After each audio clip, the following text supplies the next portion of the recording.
আজকে আমার এখানে উপস্থিত সমস্ত বঞ্চিত যারা একটা কলমের খোঁচায় জীবনটাকে সংকটের মধ্যে এনে দাঁড় করিয়েছেন, ভাববেন না আমরা এটাকে ভালোভাবে মেনে নিতে পেরেছি। আপনাদের শোকে আমাদের হৃদয়ও পাথর হয়ে গেছে।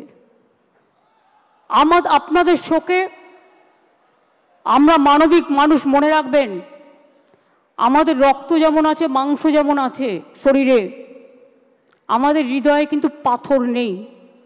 এবং তাই একথা বলার জন্য আমাকে জেলেও ভরে দেওয়া যেতে পারে, কিন্তু আই ডোন্ট কেয়ার। আমি মনে করি মানুষ যখন বিপদে পড়ল, সে লাল কি সাদা কি হলুদ বা সবুজ আমার দেখার দরকার নেই। তাদের পাশে দাঁড়িয়ে তাদের অহংকার, তাদের মর্যাদা, তাদের সম্মান, তাদের অস্তিত্ব, তাদের অস্মিতা সব কিছু ফিরিয়ে দেওয়ার দায়িত্ব আমরা কেউ অস্বীকার করতে পারি না। আমি দেখছিলাম পুরো কেস স্টাডি করে, আমার সাথে অনেক ভাইস চ্যান্সেলররা এখানে আছেন, আপনাদের সাপোর্ট দিতে এসছেন। তেজিমালা, গুরুমনাগ, এমনকি দার্জিলিং থেকে এসছেন vice chancellor, professor Dipankar Kar vice chancellor, Amiya Kumar Panda vice chancellor, Rupkumar Barman vice chancellor, professor Saurin Bandyopadhyay vice chancellor, professor Gautam Ghosh vice chancellor, এছাড়াও ডিপ্রাইভ টিচার অ্যাসোসিয়েশনের আজারউদ্দিন হালদার, পায়েল মিশ্র, ধীতিশ মণ্ডল সহ সুভদ্রা, আবুল বাসার, বিখ্যাত নলিনী বেরা সহ আমার সহকর্মীরা সহ সকলে এখানে আছেন। চিফ সেক্রেটারি নিজে এখানে আছেন মনোজ পন্ত, আমার এখানে এডুকেশন মিনিস্টার আছে, এডুকেশন সেক্রেটারি আছে, আমার এখানে আরও 5-6 জন মিনিস্টার আছেন। আমি আপনাদের বলবো, যারা যোগ্য, যারা বঞ্চিত হয়েছেন, আসুন আমরা দুটো ভাগে ভাগ করি। এখনো পর্যন্ত সুপ্রিম কোর্ট আমাদের জানাতে পারেনি কারা যোগ্য আর কারা অযোগ্য।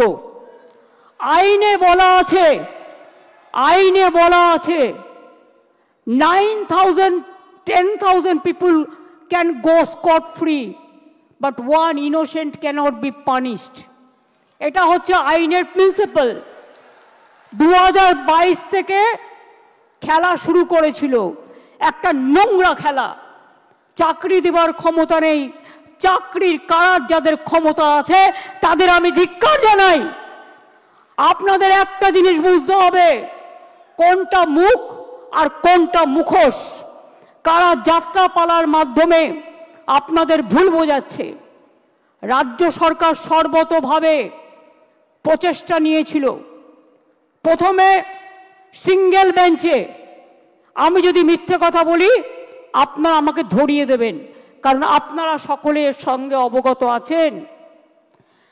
প্রথমে অভিজিৎ বাবুর বেঞ্চে, সিঙ্গেল বেঞ্চে একাদশ দ্বাদশ শ্রেণীর বাতিল করে দেওয়া হয় লিস্ট।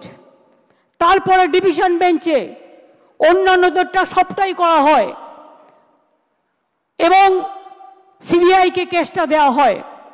আমরা সিবিআইকে নন কোঅপারেশন করিনি, আমরা বলেছিলাম বাছুন কে যোগ্য আর কে অযোগ্য। যদি কেউ অযোগ্য হয়, তথ্য প্রমাণ দিয়ে প্রমাণিত করতে পারেন, নিশ্চয়ই গভর্নমেন্ট মানে এসএসসি সেটা মেনে নেবে, আমার মানতে কোনো আপত্তি নেই।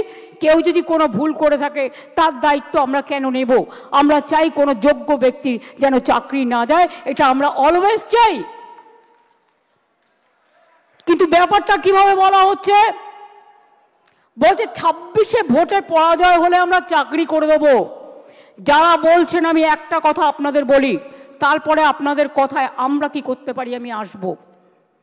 তার কারণ কদিন ধরে আমাকে প্রচণ্ডভাবে, যে মানুষটা জানে না কি হয়েছে, যে মানুষটা কোনো ব্যাপারে আমি চ্যালেঞ্জ করে বলছি, আমি আমার জীবনে জেনে শুনে কোনো পানিশমেন্ট কাউকে দিইনি। এবং মনে রাখবেন, জেনে শুনে কারো চাকরি খাইনি। তাই অনেক বদ হজম হওয়া সত্ত্বেও আমি সিপিএমের একটারও চাকরি খাইনি, যারা 34 বছর অনেক অন্যায় করে গেছে। কারণ আমি বলেছিলাম বদল চাই, বদলা নয়।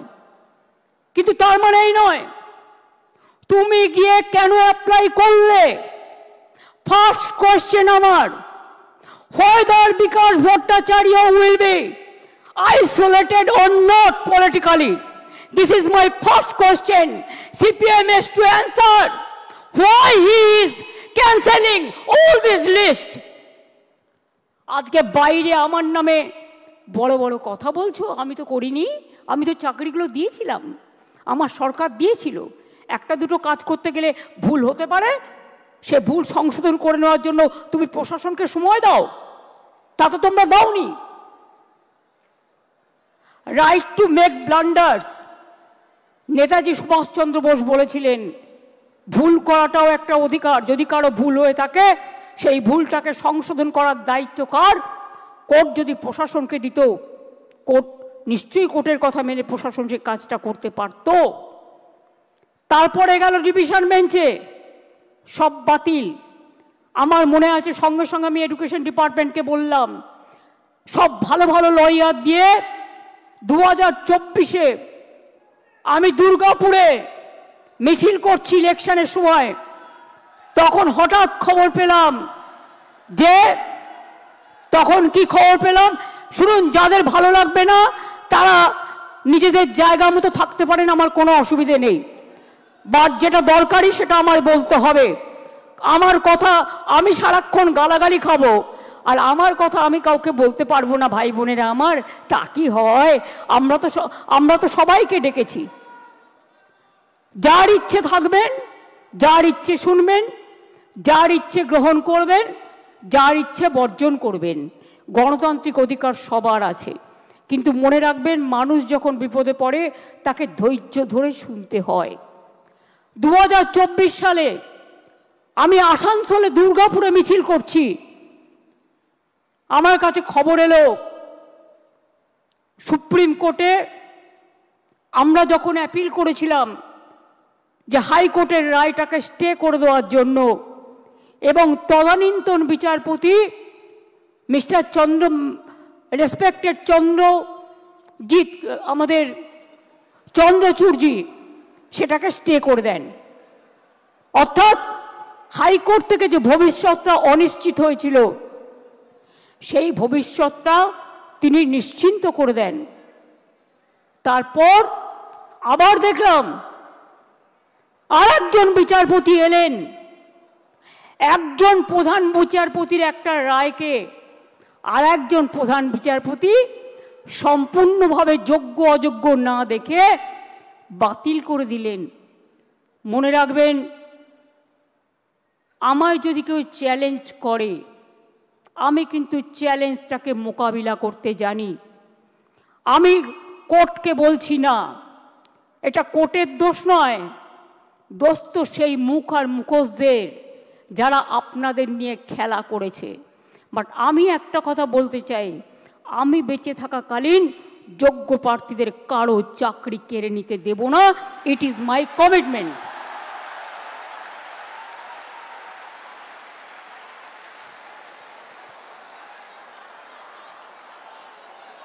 শিক্ষা ব্যবস্থাকে ভেঙে পড়ার জন্য,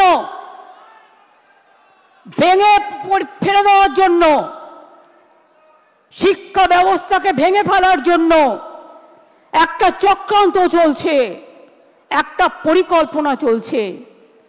9, 10, 11, 12 টিচাররা gateway of the higher education তারা তৈরি করে। তারা অনেকে খাতা দেখছে, তারা অনেকে গোল্ড মেডালিস্ট আছে, তাদের জীবনে ভালো রেজাল্ট করে এসছে। সবাইকে চোর বলে দিচ্ছেন, সবাইকে অযোগ্য বলে দিচ্ছেন। এই বলবার অধিকার আপনাদের দিল কে? আমি সরাসরি চ্যালেঞ্জ করছি। আর এই রায়ের পেছনে কিছু খেলা তো নেই। সেই খেলাটা কে খেলেছেন? একজন প্রধান বিচারপতি স্টে করে দিচ্ছেন। আমরা তো মনে করি আইনের সম্মান একজন যেটা করে উচ্চ আদালতের সর্বোচ্চ আদালত ন্যায় দেবেন, এটাই আমরা আশা করি। বিচারের বাণী যেন নীরবে নিভৃতে না কাঁদে, এটাই আমরা আশা করি। আমরা আশা করি কণ্ঠ আমার রুদ্ধ আজকে, বাসি সঙ্গীত হারা অমাবস্যার কারা। লুপ্ত করেছে আমার ভুবন দুঃস্বপ্নের তলে, তাই তো তোমায় শুধাই অশ্রু জলে। যাহারা তোমার বিছাইছে বায়ু, নিভাইছে তব আলো, তুমি কি তাদের ক্ষমা করিয়াছ? তুমি কি বেসেছ ভালো?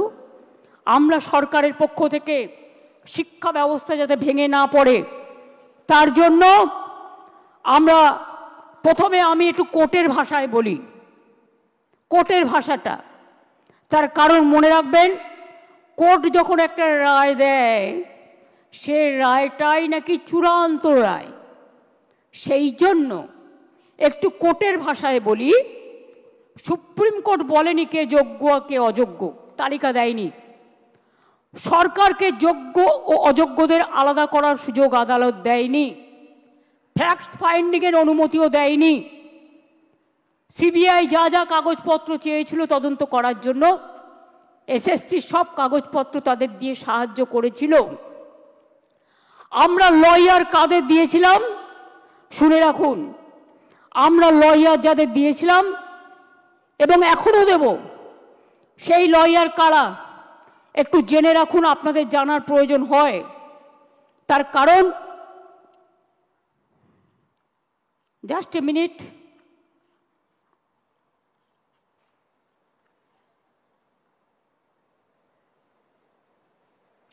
সম্ভবত আমার যতটুকু মনে আছে অভিষেক মনু সিংভি ছাত্রদের হয়ে লড়েছে। যাই হোক, তোমাদের সাপোর্ট দিয়েছি আমরা, হেল্পিং হ্যান্ডস। অভিষেক মনু সিংভি, এবার আমরা বলেছি, এবার আমরা কাদের নিচ্ছি সেটা বলে দিচ্ছি।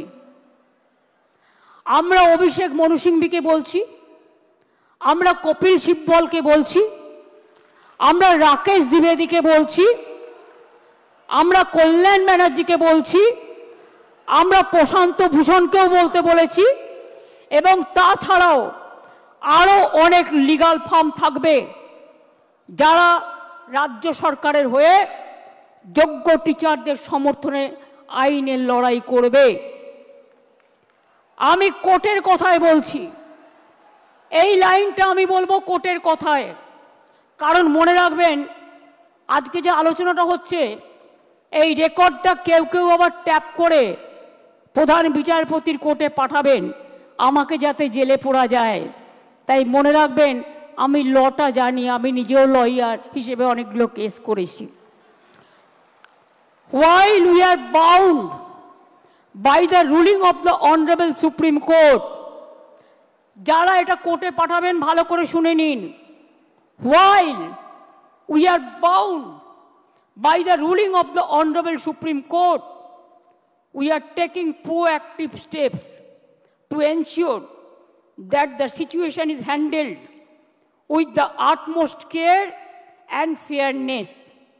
We will explore all possible legal avenues, including seeking modifications of the judgment and other reliefs to provide justice to those who have been affected.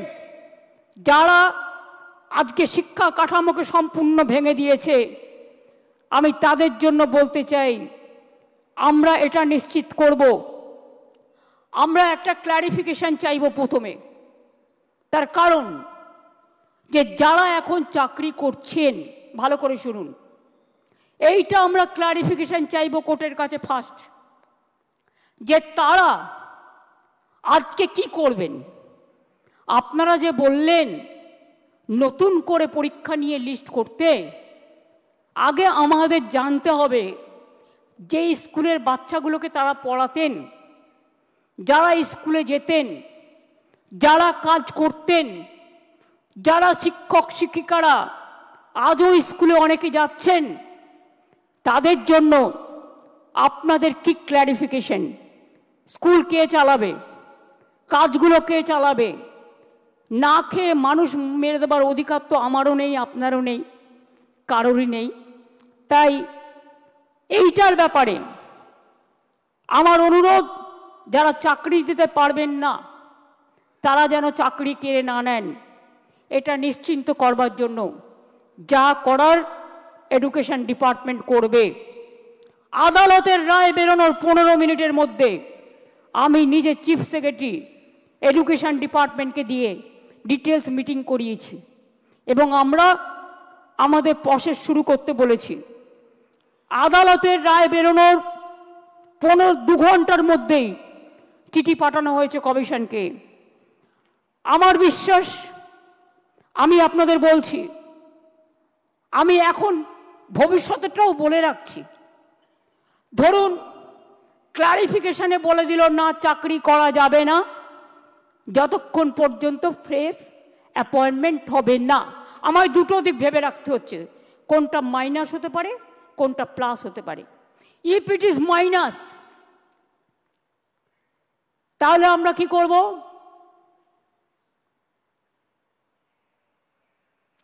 মাইনাসেরটা আমার না বলাই ভালো, আমার মাথায় কিছু আছে। আমি ধরে নিচ্ছি এটা প্লাস হবে।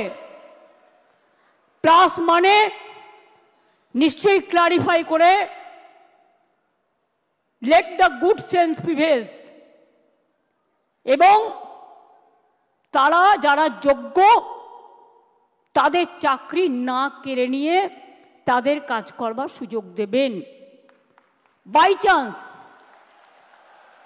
চান্স যদি না দেয় তাহলেও মনে রাখবেন, যারা যোগ্য তাদের চাকরি নিশ্চিন্ত করার দায়িত্ব সরকারের।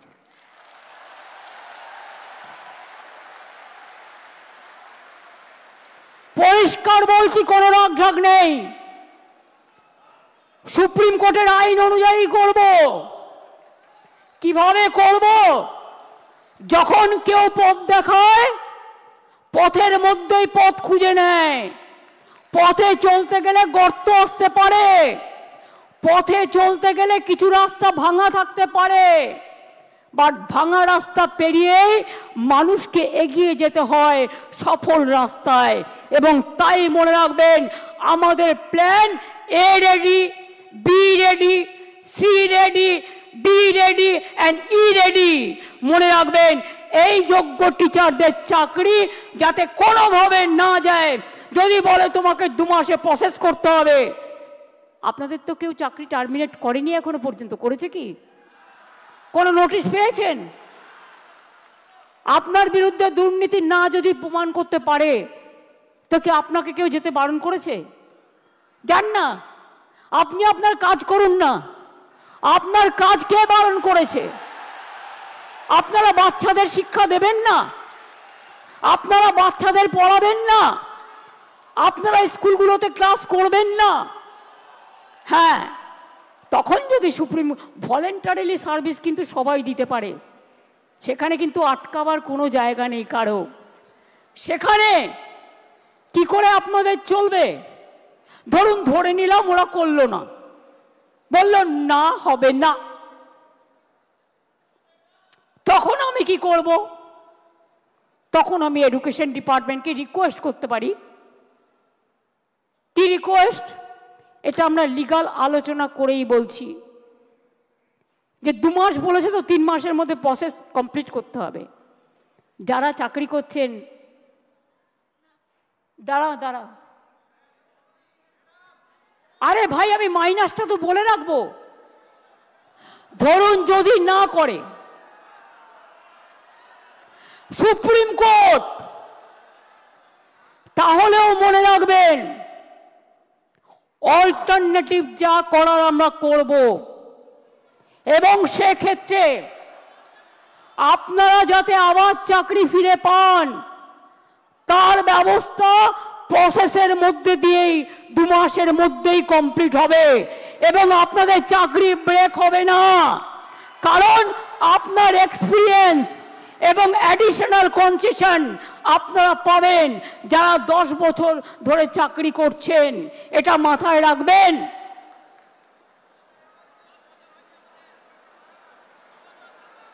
আমি চাই মানবিকতার খাতিরে সুপ্রিম কোর্ট কেসটা নিয়ে ক্ল্যারিফাই করে বলুন কারা যোগ্য কারা যোগ্য নয়, আমাদের হাতে লিস্টটা তুলে দিন। দুই হচ্ছে, আমরা এটাও জানতে চাইব শিক্ষা ব্যবস্থাকে ভেঙে দেওয়ার অধিকার তো কারো নেই। দু তিনটে এক্সাম্পল দিচ্ছি। মধ্যপ্রদেশের ভেপম কেলেঙ্কারি, বিজেপির রাজ্যে কতজন মানুষকে খুন করা হয়েছিল? 89 জন, আজ পর্যন্ত বিচার পায়নি। নিট নিয়ে অনেক অভিযোগ উঠেছিল, সুপ্রিম কোর্ট নিট কিন্তু বাতিল করে দেয়নি। শুধু বাংলাকে টার্গেট করা হচ্ছে কেন, এটা আমরা জানতে চাই। বিহারে কি হয়েছে, রাজস্থানে কি হয়েছে, ইউপিতে কি হয়েছে? সিপিএম এর আমলে চিরকুট দিয়ে চাকরি হয়েছে এবং বিজেপি রাজ্যেও হয়েছে। অস্বীকার করতে পারবেন না। বাংলার ট্যালেন্টকে আপনারা ভয় পান।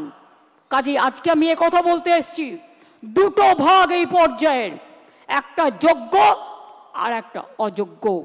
যোগ্যদের চাকরি যাতে যোগ্যরা ফিরে পায় মর্যাদার সাথে, সম্মানের সাথে, আমরা প্রথমে ক্ল্যারিটি চাইব।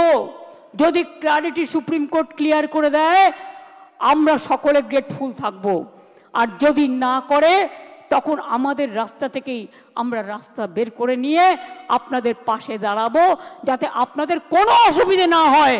2 মাস সাফার করলে 20 বছর সাফার করতে হবে না, আর ওই 2 মাসও পুষিয়ে দেবো। এটা মনে রাখবেন, আমার জীবনে কথা মানে কথা। আমি যদি কাউকে কথা দিই আমি লাস্ট পর্যন্ত সেই কাজটা করে দেখাই। কারো দোয়া ভিক্ষে চাই না, আপনাদের ভিক্ষা করে খেতে হবে না। আমি জানি অনেক পরিবার আছে যারা গাড়ির জন্য লোন নিয়েছেন, বাড়ির জন্য লোন নিয়েছেন, বাচ্চার পড়াশুনো চালান, বৃদ্ধা বাবা মাকে দেখেন, ওষুধের খরচা দেন, সংসার চালান, নতুন করে বিয়ে করেছেন, তাদের সংসার তৈরি করেছেন। আপনারা কি ভাবেন আমি এত বোকা যে তাদের সবটা বাতিল করে দেব? তারা অযোগ্য নয় জেনেও? এটা হতে পারে না। যারা যোগ্য নিশ্চিন্তে থাকুন, ভরসা রাখুন, আস্থা রাখুন, পাবেনই, চিন্তা করবেন না। কারো চাকরি কেড়ে নেওয়ার অধিকার কারো নেই। আমরা ক্ল্যারিটি চাইব। ক্ল্যারিটি যদি না হয় আগে পেছে সব আমরা ওটাকে ভরাট করে দেব। Don't worry. আপনারা পড়াশোনা করুন, আপনারা বাচ্চাদের মানুষ করুন, আপনারা সার্ভিসে যান, ভলেন্টারিলি সার্ভিস করুন। কেন আপনারা ভলেন্টারিলি করবেন? তার কারণ আমাদের সুপ্রিম কোর্টে ক্লারিফিকেশনের জন্য যেতে হচ্ছে বলে আইন মোতাবেক আমরা চাই আইন আপনাদের সুরাহা করুক। আর যারা রাস্তায় দাঁড়িয়ে চিৎকার করে আমায় গালাগালি দিচ্ছেন তাদের বলবো, আপনারা তো চারিদিকে লোক পুষে রেখেছেন। এই রায় তো আপনারা কলকাঠি নাড়েননি তো। মমতা ব্যানার্জিকে খাস্তা করতে গিয়ে মনে রাখবেন টিচারদের চাকরি কেড়ে নেবেন না, ওদের জীবন যৌবন কেড়ে নেবেন না, যোগ্যদের চাকরি কাড়বেন না, যোগ্য প্রার্থীদের অমর্যাদা করবেন না। মমতা ব্যানার্জিকে 1000 বার আপনারা মিথ্যে কথা বলতে পারেন, কুৎসা করতে পারেন, চক্রান্ত করতে পারেন। মনে রাখবেন সুস্থ বাঘের থেকেও আহত বাঘ আরো ভয়ঙ্কর। এই আঘাত আপনাদের আঘাত নয়, এই আঘাত আমার উপর মানসিকভাবে আঘাত, আমাদের সরকারকে আঘাত করেছে।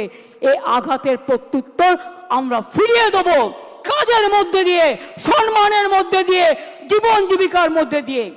চিন্তা করবেন না।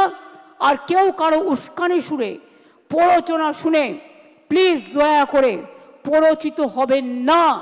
মনে রাখবেন মাথার ওপরে আমরা আছি, মামাটি মানুষের সরকার আছে, কারো প্রতি কোনো অবিচার আমরা করব না। এটা আমি কথা দিয়ে গেলাম, এটা আমি কথা দিয়ে গেলাম, এটা আমি কথা দিয়ে গেলাম। যারা বলছে 2026-এ করবেন, দাঁড়ান 1 সেকেন্ড, আরেকটা শুনে নিন। ত্রিপুরায় 10,000 টিচারের চাকরি হয়ে গিয়েছিল কোর্টের জন্য। বিজেপির ম্যানিফেস্টো বলা হয়েছিল, প্রতিশ্রুতিতে প্রথমবার, এবার তো দ্বিতীয়বার এসছে, যে তারা জিতলে সব টিচারদের চাকরি ফিরিয়ে দেবে। দেয় তো নি, উপরন্তু যারা প্রতিবাদ করতে গিয়েছিল তাদের মাথাগুলো মেরে ফাটিয়ে দিয়েছে। সুতরাং মনে রাখবেন, এদের বিশ্বাস করবেন না, এরা দুমুখে কেউটে সাপ। আমরা এক নয়, এটা মাথায় রাখবেন।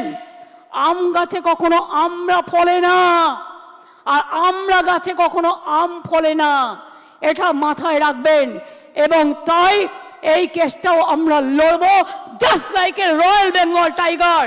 আর আমি স্টুডেন্টদের বলবো, এই ডিপ্রাইভড টিচার অ্যাসোসিয়েশনের যারা আছে তারাও একটা গ্রুপ করে, আমরা যে লয়ারদের দিচ্ছি তারাও যদি মনে করেন তারা কনসাল্টিং প্রসেসে থাকবেন, তাদের স্যাটিসফ্যাকশানের জন্য আমি এডুকেশন মিনিস্টার এবং সেক্রেটারি এবং চিফ সেক্রেটারি এখানে আছে, তাদের রিকোয়েস্ট করব ওদের থেকেও একটা স্মল গ্রুপ তৈরি করে নাও।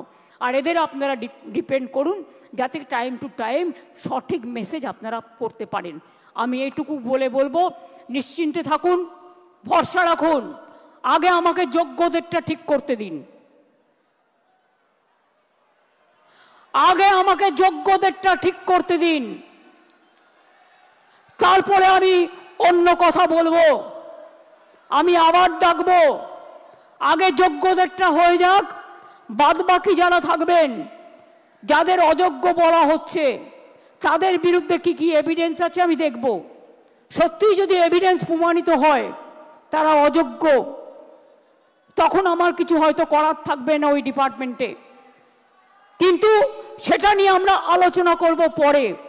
আগে ফার্স্ট ফেজ যোগ্যদেরটা রক্ষা করা, সেকেন্ড ফেজ কাকে অযোগ্য বলেছে, কেন বলেছে, কি কারণে বলেছে, কোন এজেন্সি তদন্ত করেছে, কি কি কাগজপত্র আছে, টোটালটা দেখব। তারপরে তাদের নিয়ে আমি আলাদা করে মিটিং করে আমাদের কথা বলবো। আমার মনে হয় আপনারা নিশ্চিন্তে থাকুন, চিন্তা করবেন না, এবং যোগ্য অযোগ্যের মধ্যে গন্ডগোল লাগাবেন না। ভাই ঠিক আছে, ঠিক আছে, যে কেউ অ্যাপ্লিকেশন দিতে পারেন। আমি এটাই বলবো, নিশ্চিন্তভাবে আপনারা বাচ্চাদের শিক্ষা দিন এবং যোগ্যরা যারা আছেন শিক্ষা দিন, শিক্ষিত করুন। বাদবাকি যারা আছেন আমি বলেছি তো পরে কথা বলবো, তাদের সাথেও যখন সুযোগ হবে আমি নিশ্চয়ই তাদের কথা শুনবো। এবং ফার্স্ট আমাকে তদন্তটা করতে দিন, ফার্স্ট আমাদের তদন্তটা করতে দিন। আমরা দেখতে চাই, শুনুন, পথ যখন হারিয়ে যায় নতুন পথ একটা খুঁজে পাওয়া যায়। কাজেই দুটো পথই আমাদের কাছে, আমরা ক্লারিফিকেশন চাইব, আইনের ধারা অনুযায়ী কাজ করব, আইন মোতাবেক কাজ করব। বাট কারো চাকরি যাওয়াটা আমাদের ধর্ম নয়, চাকরি ফিরিয়ে দেওয়াটা, চাকরি করে দেওয়াটা আমাদের ধর্ম। আমি এইটুকু বলে আমি আশা করব শিক্ষক শিক্ষিকারা তাদের কাজে তারা যেমনভাবে কাজ করছেন তারা কাজ করবেন, তাদের যেন কোনো রকমভাবে কোনো অসুবিধে না হয়। শিক্ষক না হলে আমার শিক্ষা ক্ষেত্রটাই টোটাল কোলাপস করে যাবে, বাচ্চারা পড়াশোনা করতে পারবে না। অনেকে খাতা দেখছেন, তারা খাতা দেখতে পাচ্ছে না। ভাই দাঁড়াও, তুমি কি অযোগ্য লিস্টে আছো? দাঁড়াও, তুমি কি অযোগ্য লিস্টে আছো? তুমি যোগ্য না অযোগ্য লিস্টে? তো যোগ্যদেরটা তো বলে দেওয়া হয়েছে, আবার কি? We have said everything. I think it is clear, it is very clear, nothing is left out. বলে দিয়েছি যারা যোগ্য তারা পাবেন, চিন্তা করার কোনো কারণ নেই। গায়ের জোরে ফোর্সফুলি তর্ক করে কিছু হয় না, ভালোবাসার দ্বারা যেটা হয়। তাই আপনাদের বলবো, এরপরেও যদি কারো কিছু বলার থাকে, আপনারা যে স্মল গ্রুপ আমরা তৈরি করে দিচ্ছি তাদের মাধ্যমে এডুকেশন মিনিস্টারকে মিট করে কথা বলুন। আমি যোগ্যদের চাকরি কাটব না, যেমন করেই হোক কোনো না কোনো ব্যবস্থা করে দেব, আমি এটুকু আপনাদের বলতে পারি। চিন্তা করবেন না। আগে কোর্টে যাব, কোর্টে গিয়ে কোর্টের সিদ্ধান্ত জানব, কোর্টে ক্লারিফিকেশন নেব, তারপরে কি ব্যাপার, কি ব্যাপার ওটা তো আমি আইনের ব্যাখ্যা বললাম।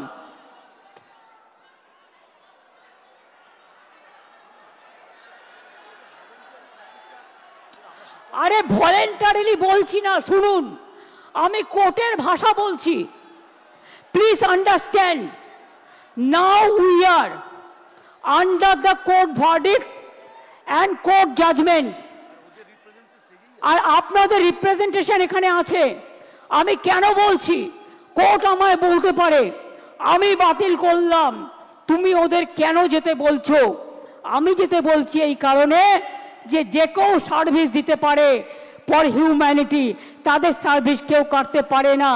সুতরাং কোর্টের আইন মেনেই যোগ্যদের জন্য ওদের পথ দুটো খোলা আছে। মনে রাখবেন, কোর্টের আইনেই দুটো পথ খোলা আছে। সেই পথ খোলা থেকে আমরা আপনাদের ব্যবস্থা করে দেব যাতে কেউ চাকরি না হারান। প্লিজ আন্ডারস্ট্যান্ড, আমাদের কোর্টের অর্ডারও মানতে হবে, কোর্টে ক্লারিফিকেশনও চাইতে হবে, রিভিউ পিটিশনও করতে হবে। সেই জন্য বলছি, যতক্ষণ পর্যন্ত রিভিউ পিটিশনটা ক্লিয়ারেন্স না হচ্ছে আপনারা আপনাদের কাজ তো করতে পারেন। কে বাধা দিয়েছে? আপনাদের তো গভর্নমেন্ট থেকে টার্মিনেট লেটার দেয়নি। তো why you are asking me? Don't repeat this question না, এটা আপনার মাইনাস হতে পারে। বুদ্ধি খরচ করুন, বুদ্ধিমানেরা বুদ্ধি খরচ করে, বুদ্ধি খরচ করে কাজ করুন।